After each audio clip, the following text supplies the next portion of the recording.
F-350 pickup, Fusion,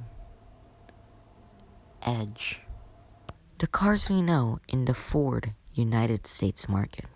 But how about the others like the Ranger Raptor, the Territory, and especially the Everest? The cars we don't see in our United States everyday life, and I'll be reviewing one of them, and that will be the Everest Trend. The Everest Trend is a body-on-frame, mid-size SUV based off the Ranger chassis. It debuted in March 2003 as a boxy utilitarian-style SUV. Since then, it has been a success, and I will show you why the Everest is one of the best to buy in its class. Let's hop inside the Everest. As you can see, you have your traditional Ford switchblade key fob found on lower-end models. Opening the door, it does have a heavy feeling due to its body-on-frame structure. Now, let's go ahead and start it up. It does not have push button. It is only found on your titanium. You just have to insert your key, and you twist.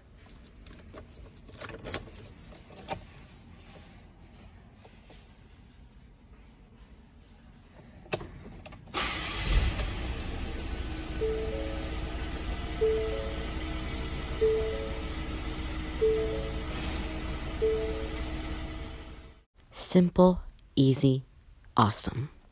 Now let's go ahead and check out the exterior characteristics. Now, under the hood, you do have a 2.2-liter Duratorq turbo diesel common rail injection engine producing 160 horsepower and 385 Nm of torque through a 6-speed automatic transmission.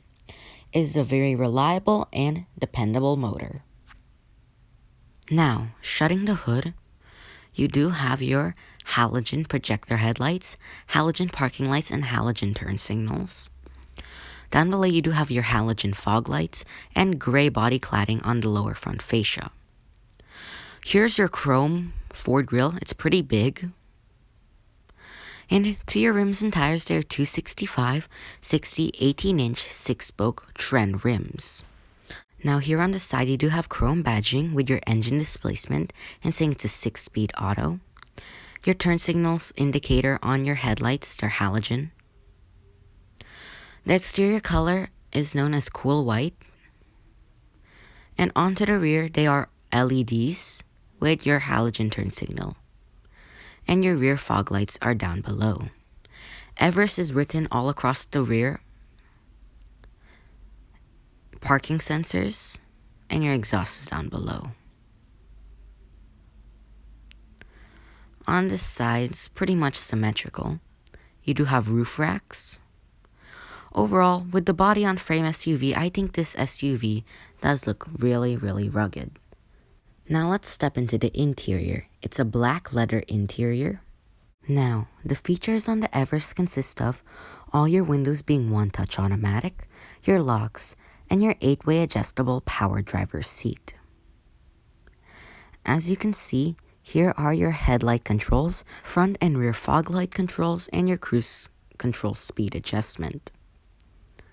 Here you do have your mirror adjustments, and they are power folding. Your lights, brights, and turn signal, stock. And to your left of your gauge, you can configure with your display mode, trip 1 and 2, fuel economy, driver assistance settings. Here's your tachometer and your fuel gauge, your distance to empty, your speedometer. There are other configurations as well. To your right, here's your entertainment section where you can adjust your radio station. And for higher end trims, you can adjust a navigation as well. Now here's your steering wheel. It has your multimedia, your cruise control, voice command functions, and the gauges are controlled with those D-pads on the left and right of the steering wheel. You do have your 4-spoke design with gray accenting. And here's your visor, doesn't have a mirror. Now onto your main head unit, it is Ford Sync 3. It's very configurable, easy, simple to use with nice legible icons. Here's your radio control. Your climate control, you can control the rear as well, your phone, your apps, And you do have your settings, which controls various things around the car, and you can connect Apple CarPlay, Android Auto. You also have a Wi-Fi hotspot. Here's your audio system controls. It's a 10-speaker audio system. And here's your climate controls. It's a 3-zone. 12-volt power point for your driver and passenger. USB points, your traction control settings, your manual handbrake, your 2 cup holders, and your decently sized center console.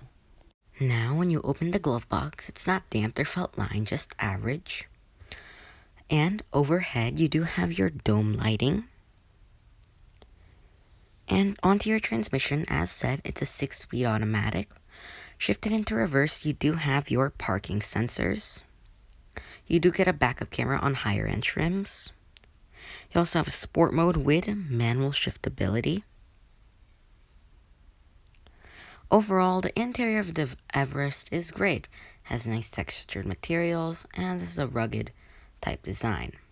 Now let's go shut off the car and move on to the rear seat.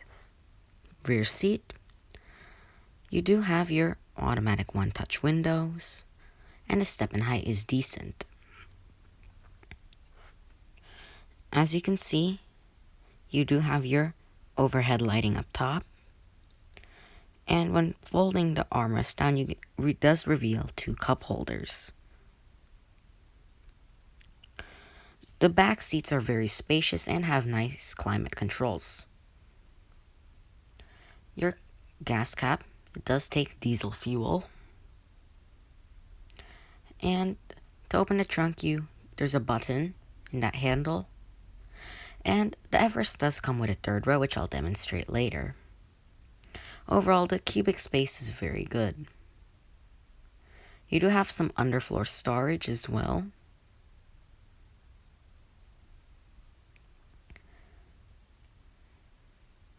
And with a 3rd row seat up, room is still pretty decent. The trunk is manually operated. And to access the 3rd row, there's just a lever.